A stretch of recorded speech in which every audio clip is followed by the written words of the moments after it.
여러분, 지난주 목요일에 있었던 이 한국과 체코의 월드컵 경기를 다들 보셨지요? 우리 한국팀이 2대1로 이겼습니다. 그것도 1대0으로 지고 있다가 역전승을 해서 너무 기분이 좋습니다. 이렇게 월드컵에서 역전으로 승리한 것은 이번이 처음이라고 합니다. 사실 내가 응원하는 팀이 이기면 기분이 참 좋지만 지면 기분이 안 좋지요. 그렇다고 항상 이길 수만은 없는 것이 스포츠 세계입니다. 그런데 여러분, 역사, 히스토리도 크게 보면 선과 악의 대결입니다. 창세기 3장 15절이 예언했던 여자의 후손과 뱀의 후손과의 전쟁입니다. 실제로 인류의 역사는 하나님 나라와 사탄 나라 사이의 영적 전쟁의 역사입니다. 그러나 이 전쟁은 여자의 후손인 예수님이 이미 승리한 전쟁입니다. 사실 하나님이 택하신 이 이스라엘 민족이 결국은 죄로 인해 타락해서 나라가 망했고, 또 이 예수님도 이 땅에 메시아로 오셔서 십자가에서 죽으셨을 때에는 사탄이 승리했다 이렇게 착각했겠지만 예수님이 죽음을 이기시고 부활하심으로 역전승한 전쟁입니다. 그러므로 스포츠 경기를 볼 때와는 달리 우리 성도들은 늘 기뻐할 수 있습니다. 이미 우리가 승리했기 때문입니다. 이렇게 이 전쟁의 승패는 이미 정해졌지만 아직 끝나지는 않았습니다. 예수님이 재림하실 때까지 이 전쟁은 계속됩니다. 이 전쟁에서 하나님 편에서 싸우는 군대가 바로 교회입니다. 오늘 본문이 바로 이 영적 전쟁 속에 있는 교회를 보여주는 환상입니다. 지금 우리들은 6째 나팔 재앙 후에 삽입된 중간 계시의 말씀을 나누고 있습니다. 지난주에는 요한이 천사가 들고 있던 작은 두루마리를 먹고 하나님의 말씀을 전하라라는 사명을 받았던 이 중간 계시의 말씀을 나누었는데, 오늘 본문은 이 사명이 요한뿐만 아니라 교회에 주어졌음을 보여줍니다. 사실 세대주의 교회에서는 오늘 본문도 시간적으로 해석을 해서 7년 대환란 전반부에 7인 재앙이 있고 7년 환란 후반부에 7나팔과 7대접 재앙이 있다고 합니다. 오늘 본문에 나오는 참으로 아주 기괴하고 정말 또 능력 있는 입에서 불을 내며 원수를 삼켜버리는 이 두 증인도 7년 환란 후반부에 등장해서 비가 오지 못하게 하고 물을 피로 변하게 하고 여러 재앙으로 땅을 친다고 합니다. 그러나 무적행으로부터 올라온 짐승이 이들을 죽입니다. 그 시체를 사람들이 사흘 반 동안 볼 수 있도록 공개하지만, 그러나 3일 반 후에 이들이 다시 살아나서 하늘로 올라갈 것이라고 그야말로 문자적으로 그대로 해석합니다. 이렇게 해석하면 정말 드라마틱하고 영화 같은 그런 이야기들이 나옵니다. 그러나 우리가 속한 개혁주의 교회는 오늘 본문을 문자적으로 또 시간적으로 해석하기보다 상징적으로 또한 반복적으로 해석합니다. 왜냐하면 요한계시록은 환상과 상징으로 기록된 책이기 때문입니다. 그렇다면 오늘 본문에 등장하는 기적을 행하는 두 증인은 누구며 이들은 어떤 사명을 감당할까요?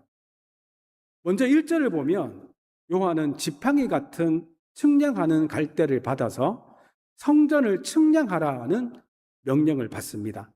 1절 말씀 함께 보시겠습니다. 1절 시작. 또 내게 지팡이 같은 갈대를 주며 말하기를 일어나서 하나님의 성전과 제단과 그 안에서 경배하는 자들을 측량하되. 성경에서 측량은 소유권과 보호를 의미합니다. 에스겔서에서도 하나님은 성전을 측량하게 하셨고 스가랴서에서도 예루살렘을 측량하게 하셨습니다. 하나님이 측량하신다는 것은 이것은 내 것이다. 여기 있는 것은 내가 다 보호하겠다라는 뜻입니다. 그렇다고 여기서 측량된 성전은 건물을 의미하는 것은 아닙니다. 여러분, 신약에서 하나님의 성전은 예수 믿는 성도들인 교회입니다. 고린도전서 3장 16절은 너희는 너희가 하나님의 성전인 것과 하나님의 성령이 너희 안에 계시는 것을 알지 못하느냐라고 말씀합니다. 그렇습니다. 이제 예수 믿는 성도 한 사람 한 사람이 성전이라고 하는데 성도가 바로 교회입니다. 그러니 하나님은 환난과 핍박 속에서도 교회를 보호하신다는 말씀입니다. 교회는 세상으로부터 끊임없이 공격받지만 결코 멸망하지 않습니다. 왜냐하면 하나님이 친히 지키시기 때문입니다. 그러나 성전 바깥마당은 측량하지 말고 그냥 두라고 하십니다. 이 성전 바깥마당에 이방인들이 있는데 이들은 예수 믿지 않는 불신자들입니다. 하나님께 속하지 않은 사람들입니다. 이들은 하나님의 보호를 받지 못합니다. 그러나 이들이 42달 동안 거룩한 성을 짓밟는다고 하니 세상 사람들이 성도들을 핍박한다는 뜻입니다. 하지만 그 기한이 분명히 42달로 정해져 있습니다. 그렇다고 42달도 문자적으로 42달이 아닙니다. 3절에는 1260일이라고 하는데 42달을 날로 계산하면 바로 1260일입니다. 같은 기간입니다. 횟수로는 3년 반입니다. 세대주의 교회에서는 이 말씀을 근거로 7년 대환란을 반으로 나눕니다. 전반기, 후반기 나눕니다. 전반기 3년 반 동안 7인의 재앙이 있고 후반기 3년 반 동안 7나팔, 7대접 재앙이 있고 이때 두 증인이 등장한다고 합니다. 그러나 이 숫자는 문자적으로 3년 반이 아니라 예수님이 초림해서 재림하실 때까지 교회 시대 전체를 말합니다. 왜 이렇게 해석하는지 그 이유를 말씀드리겠습니다.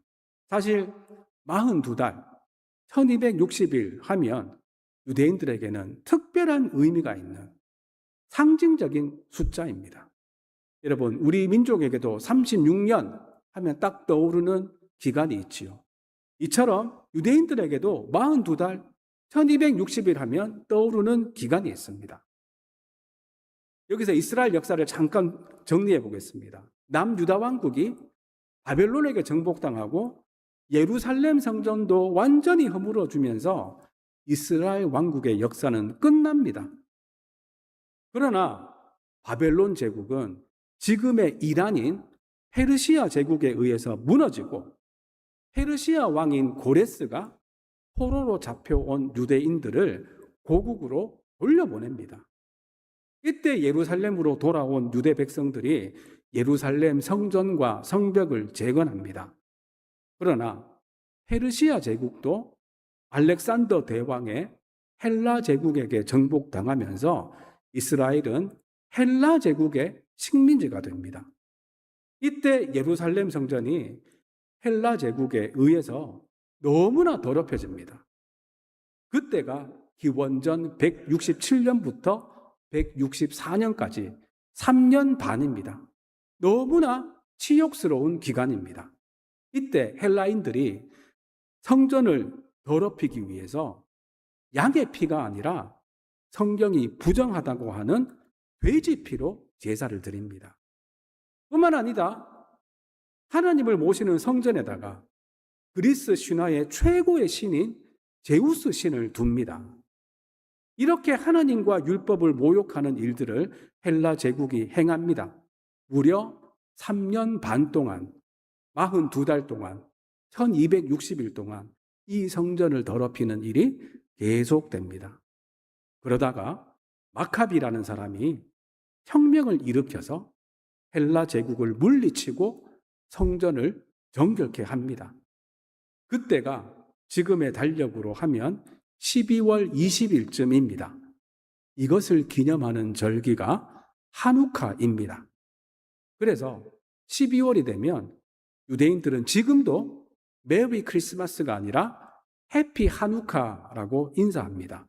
예수님을 인정하지 않으니까 그렇게 해피 하누카라고 인정합니다. 그렇다고 하누카를 지키는 것이 잘못된 것은 절대 아닙니다. 예수님도 이 하누카, 수전절을 지켰다는 기록이 요한복음에 분명히 나옵니다. 이렇게 유대인들에게 3년 반이라는 숫자는 상징적인 의미가 있습니다. 환난에서 해방되고 구원되는 기간을 상징하는 숫자입니다.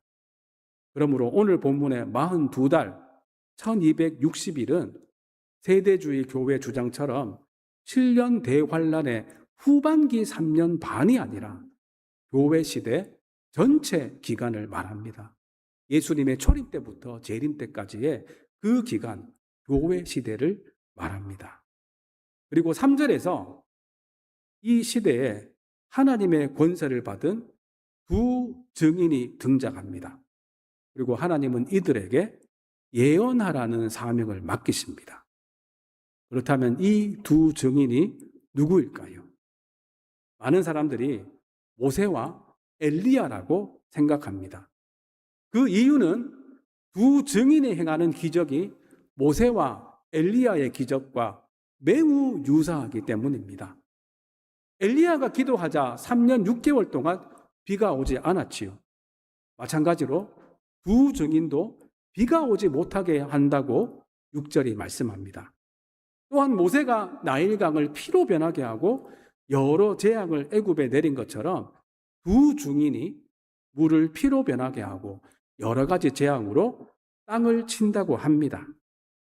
뿐만 아니라 변화산에서 예수님이 영광스럽게 변화하셨을 때 모세와 엘리야가 나오기 때문입니다. 그래서 세대주의 교회에서는 미래에 실제로 이 두 사람이 등장한다라고 주장합니다만 개혁주의 교회에서는 그렇게 해석하지 않습니다. 개혁주의 교회에서는 이 두 증인을 교회로 이해합니다. 왜 그럴까요? 4절을 보십시오. 4절 말씀입니다. 시작. 그들은 이 땅에 주 앞에 서 있는 두 감람나무와 두 촛대니. 여러분, 요한계시록에서 촛대는 무엇을 상징합니까? 교회입니다. 이미 요한계시록 1장 20절에서 예수님이 직접 7 촛대가 7 교회라고 말씀하셨습니다.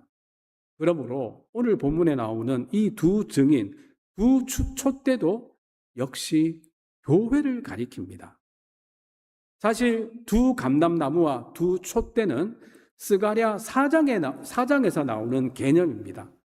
스가랴가 이 성전의 환상을 보게 되는데 그 환상에서 두 감람나무에서 기름이 흘러나오고 그 기름으로 두 촛대가 밝혀지는 것을 봅니다.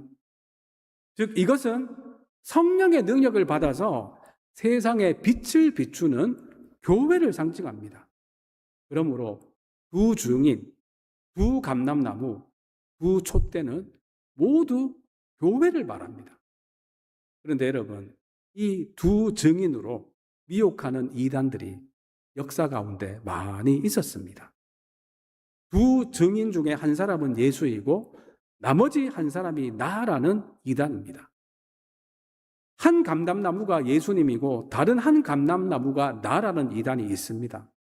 한국에서는 그 대표적인 이단이 전도관의 박태선입니다. 이런 이단들에게 오늘 본문 말씀을 잘 이해하시고 미혹되지 마시기 바랍니다. 그런데 왜 하필 두 증인일까요? 구약의 율법에 따르면 증언은 두 사람 이상의 증인이 있어야 효력이 있기 때문입니다. 상식적인 말이지요. 당연한 이치입니다. 한 사람의 말로는 믿을 수가 없습니다. 적어도 두 사람의 말이 일치해야 사실이 확인되지 않습니까? 따라서 두 증인은 충실한 증언을 하는 교회를 의미합니다. 여러분, 교회의 가장 중요한 사명이 무엇이겠습니까? 건물을 짓고 행사를 많이 하는 것이 아니라 예수 그리스도를 증거하는 것입니다. 그렇습니다. 교회는 세상 가운데 복음을 선포하는 증인입니다. 지난주 본문에서는 요한이 작은 두루마리를 먹고 다시 예언하라는 사명을 받았습니다. 오늘 본문도 그 말씀을 먹은 자가 이 세상에 나가서 예언해야 함을 보여줍니다. 말씀을 받은 교회는 반드시 말씀을 전하는 교회가 되어야 함을 잊지 마시기 바랍니다. 5절은 두 증인의 입에서 불이 나와서 원수를 삼킨다고 하는데, 불은 하나님의 말씀이고 원수를 삼킨다는 것도 실제로 원수를 죽이는 것이 아니라 교회의 무기는 칼이나 총이 아니라 말씀이라는 뜻입니다. 세대주의 교회에서는 이들이 실제로 입에서 불을 내뿜어서 이 악한 사람들을 죽이는 초자연적인 능력으로 보는 경우가 많지만 개혁주의에서는 그렇게 보지 않습니다. 예레미야 5장 14절은 내가 내 입에 있는 나의 말로 불이 되게 하고 그 불이 그들을 살리라고 합니다. 이렇게 불이 하나님의 말씀을 상징하는 경우가 있습니다. 하나님의 말씀이 죄를 드러내고 심판을 선포하는 능력을 가졌다는 뜻입니다. 그렇습니다. 하나님의 말씀은 살리기도 하고 심판하기도 합니다. 말씀을 믿는 자에게는 구원이 되지만 거부하는 자에게는 심판이 되니 원수들을 삼킨다고 한 것입니다. 그 외에도 교회가 받은 권세가 대단합니다. 말씀드린 것처럼 이 6절에 보면 하늘을 닫아서 비를 오지 못하게 하고 물을 변하여 피가 되게 하고 여러 재앙을 내릴 수가 있습니다. 그렇다고 이 말씀도 교회가 문자적으로 가뭄을 일으키고 재앙을 내리는 능력을 가졌다는 뜻이 아니라 교회가 선포하는 하나님의 말씀에 엘리야와 모세의 사역과 같은 영적 권세가 있다는 뜻입니다. 이렇게 하나님 말씀으로 사람을 회개시키시고 때로는 심판으로 하나님은 교회를 지켜 오셨습니다. 그럼에도 불구하고 증인의 삶은 결코 쉽지 않음을 말씀합니다. 7절 말씀 함께 보시겠습니다. 7절 시작. 그들이 그 증언을 마칠 때에 무저갱으로부터 올라오는 짐승이 그들과 더불어 전쟁을 일으켜 그들을 이기고 그들을 죽일 터인즉. 여기서 처음으로 요한계시록에 짐승이 등장합니다. 이 짐승은 뒤에 나오는 적그리스도의 세력을 대표합니다. 여러분, 사탄은 교회를 절대 가만히 두지 않습니다. 복음이 전파되는 것을 가장 싫어하기 때문입니다. 예수님도 이렇게 말씀하셨습니다. 세상이 너를 미워하면 너희보다 먼저 나를 미워한 줄 알라.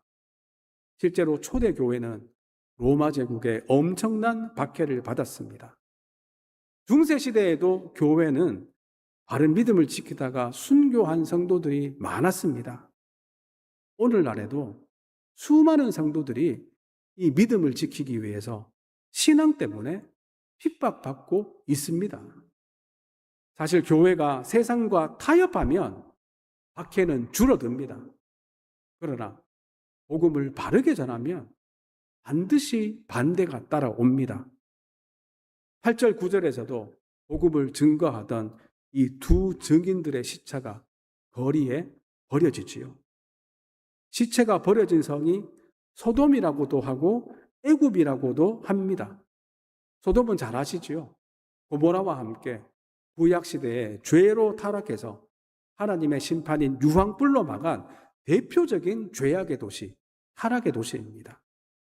그리고 애굽은 이스라엘 백성들을 종살이 시켰던 세상을 대표하는 나라입니다. 이렇게 세상 사람들은 복음을 증거하는 부증인의 장례조차 허락하지 않습니다. 이것이 세상이 교회를 얼마나 미워하는지를 보여줍니다. 10절은 더 충격적입니다. 10절 말씀 함께 봅니다. 시작. 이 두 선지자가 땅에 사는 자들을 괴롭게 한 고로 땅에 사는 자들이 그들의 죽음을 즐거워하고 기뻐하여 서로 예물을 보내리라 하더라. 이 두 적인의 죽자, 사람들은 너무 기뻐하면서 선물을 주고받으며 자축하고 있습니다. 마치 큰 명절을 맞은 것처럼 서로 축하합니다. 자기들이 승리했다고 생각하며 축하합니다. 왜 그렇습니까? 복음의 증거가 사라졌다고 생각했기 때문입니다. 여러분, 세상은 교회의 침묵을 좋아합니다. 교회가 죄를 죄라고 말하지 않을 때 좋아합니다. 교회가 진리를 선포하지 않을 때 좋아합니다. 그러나 교회는 침묵할 수 없습니다. 왜냐하면 진리를 증언하는 것이 교회의 존재 이유이기 때문입니다. 따라서 세상 사람들의 눈치 보지 않고 죄는 죄라고 분명히 말하고 착하게 살아야, 내가 공을 쌓아야 구원받는다는 율법이 아니라 오직 예수 믿음으로 구원받는다는 복음을 선포하는 교회가 진정한 교회입니다. 이런 교회를 예수님은 지금도 칭찬하시고 주목하시고 사용하심을 믿습니다. 우리 뉴엘림 교회가 이런 교회가 되기를 간절히 바랍니다. 그러나 본문은 두 증인의 죽음으로 끝나지 않습니다. 11절 상반절 말씀 함께 보시겠습니다. 시작. 3일 반 후에 하나님께로부터 생기가 그들 속에 들어가매. 사람들은 교회가 죽었다, 교회가 끝났다고 생각했습니다. 복음이 사라졌다고 생각했습니다. 그러나 하나님은 다시 교회에 생기를 불어 넣으십니다. 여러분, 하나님이 참 역전을 좋아하시지요. 하나님이야말로 역전의 명수이십니다. 사실 여기서 우리는 예수님의 부활을 떠올리게 됩니다. 예수님은 십자가에서 죽으셨습니다. 무덤에 묻히셨습니다. 그리고 사흘 만에 부활하셨습니다. 교회도 마찬가지입니다. 교회는 세상에서 패배한 것처럼 보일 수 있습니다. 교회가 약해 보일 수 있습니다. 교회는 사라질 것처럼 보일 수 있습니다. 그러나 하나님은 그의 교회를 반드시 다시 일으키십니다. 반면에 교회를 핍박했던 원수들은 결국 큰 지진으로 7천이 죽고 그 남은 자들은 두려워하며 하나님께 영광을 돌린다고 13절이 말씀합니다. 이 말씀은 악한 자들을 향한 심판의 메시지일 뿐만 아니라 교회의 증언을 통해 마지막까지 하나님께서 택한 백성들을 구원하신다는 희망의 메시지이기도 합니다. 여러분, 역사를 돌이켜보면 정말 그렇지 않습니까? 로마 황제들이 얼마나 교회를 없애려고 했습니까? 그런데 그 찬란했던 로마 제국이 사라졌고 교회는 계속 남았습니다. 공산주의 국가들도 종교는 아편이라며 교회를 얼마나 없애려고 했습니까? 그렇다고 교회가 없어졌습니까? 심지어 공산주의 국가 나라에서도 교회는 여전히 존재합니다. 일부 학자들은 이 중국의 기독교인 수가 이미 수천만 명이라고 추정하고 앞으로 중국이 세계 최대의 기독교 인구를 가진 나라가 될 가능성이 높다고 합니다. 중국의 인구가 워낙 많기 때문이기도 하지만 중국 공산당의 핍박 가운데서도 교회는 사라지지 않았기 때문입니다.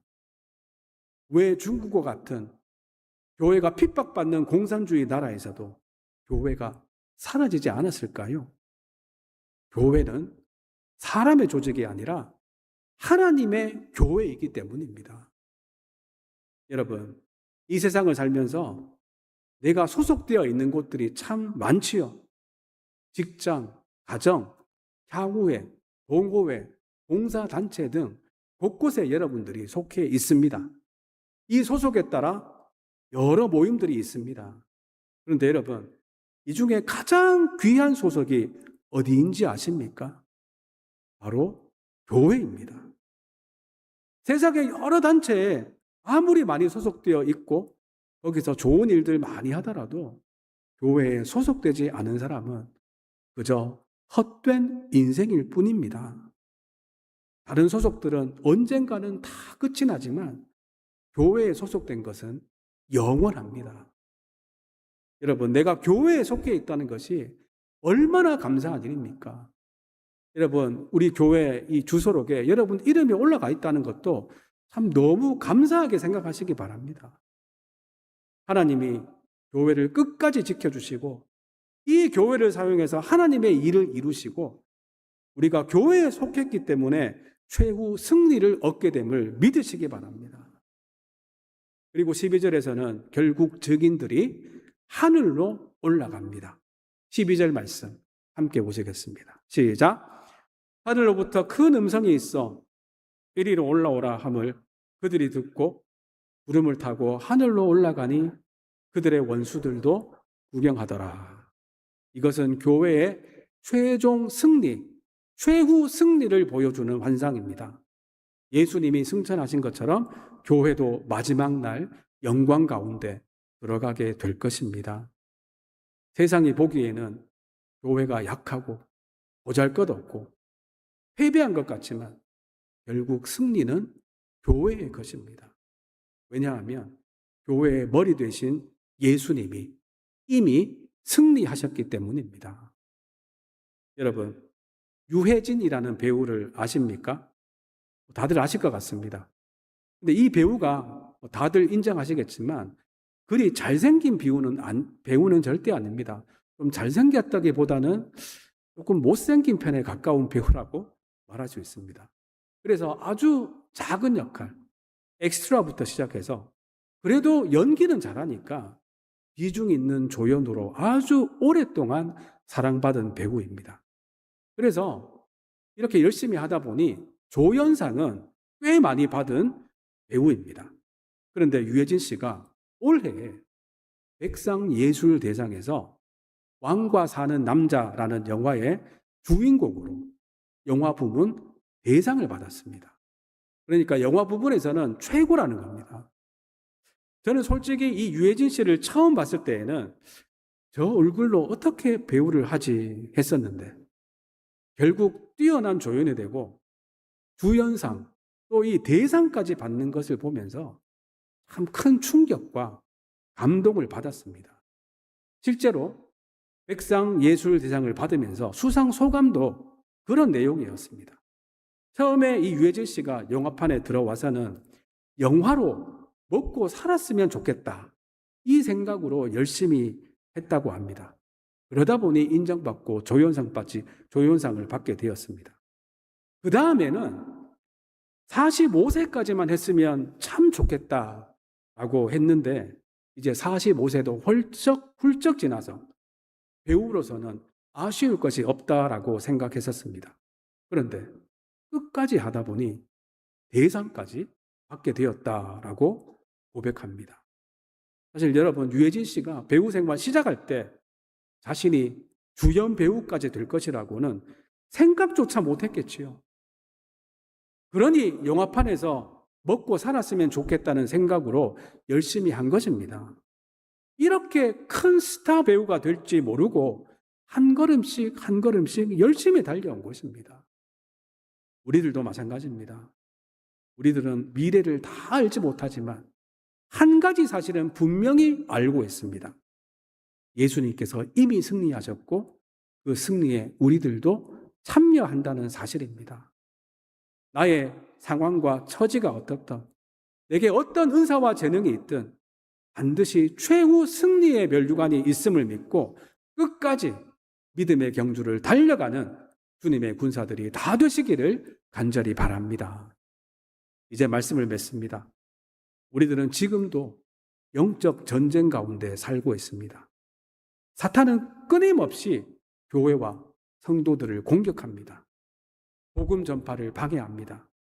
성도들을 낙심하게 만듭니다. 그러나 우리들은 두려워할 필요가 없습니다.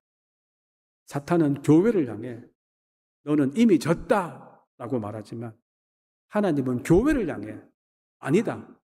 너희는 이미 승리한 편에 서 있다라고 말씀합니다.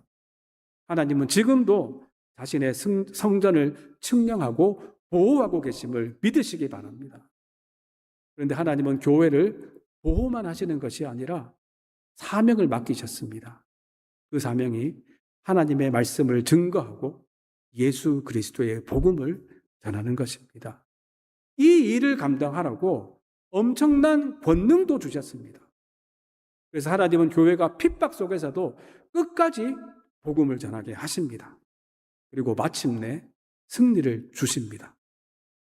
세상은 교회를 약하다고 말합니다. 그러나 하나님은 세상 사람들이 약하다고 하는 그 교회를 통해 여전히 일하고 계십니다. 오늘 본문에 나오는 신비로운 인물인 두 증인이 바로 교회입니다. 그러므로 우리들은 두 증인으로 부름받은 교회답게 살아야 합니다. 말씀을 먹고 증거하며 어떤 핍박 속에서도 복음을 부끄러워하지 말아야 합니다. 이미 승리하신 예수 그리스도를 바라보며 끝까지 충성된 증인으로, 충성된 그리스도의 군사로 살아가는 저와 여러분들이 다 되시기를 주님의 이름으로 축원드립니다. 이 시간 함께 찬양하시겠습니다. 주님께서 이미 승리하셨음을 믿고 주님의 복음을 전하는 십자가 군병으로 날마다 살아가기 원합니다. 우리 힘차게 고백하며 함께 찬양하시겠습니다. 십자가 군병들아, 우리 힘차게 찬양하시겠습니다. 기도합니다. 하나님 아버지 감사합니다. 이 땅의 교회와 성도들을 끝까지 지켜주시고 최후 승리를 허락하여 주시니 감사합니다. 본문에 나오는 두 증인, 두 감람나무, 두 촛대가 교회임을 분명히 기억하며 거짓 가르침을 전하는 거짓 선지자들을 잘 구분하게 하여 주시옵소서. 지금도 교회에 엄청난 권세와 능력을 주시고 복음을 증거하게 하심을 믿습니다. 담대하게 복음의 증인으로 살아가는 유엘림의 성도들 다 되게 하여 주시옵소서. 그러나 교회를 핍박하는 악의 세력이 있음도 잊지 않고 환난과 핍박이 있더라도 주신 사명 잘 감당하게 하시고 영광의 부활을 맞이할 순간이 도래함을 확신하며 복음의 횃불을 높이 들고 예수님이 앞서가신 길을 따라가게 하여 주시옵소서. 때로는 복음 전파가 멈추어지고 교회가 실패한 것처럼 보일지라도 결국 하나님이 승리하심을 믿고 끝까지 하나님 편에 서는 성도들 다 되게 하여 주시옵소서. 감사드리오며 예수님의 이름으로 기도드리옵나이다. 아멘.